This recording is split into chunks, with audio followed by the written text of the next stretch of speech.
SP Cheese daw ang posibleng mapisil na manok ng tinaguriang Dilawan Marcos Alliance para sa 2028 presidential elections.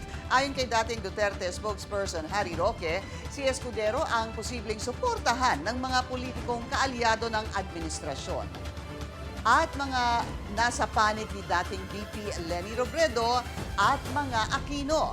Sabi ni Roque, malaking puntos ang kaugnayan ni Escudero sa dalawang partido para makakuha ng matibay na suporta. Kung hahanap ng common candidate ang Marcos at ang Dilawan, ito ay labas kay Bam Aquino at kay Risa Hontiveros. Ang tingin ko, hahanap sila ng iba na hindi masyado Marcos, hindi masyado Dilaw. At ang tingin ko, ang posibleng maging common candidate ng Dilaw at ng Marcos ay si Cheese Aquino. Cheese Aquino tuloy. Cheese Escudero. Bakit?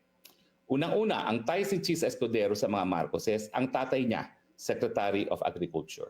At alam natin, malapit na malapit siya kay Liza Araneta Marcos. At kung napapansin nyo, si Liza Araneta Marcos ang law partner ni Jojo Ochoa at mukhang si Liza Araneta Marcos ang gumagawa ng mga political decisions.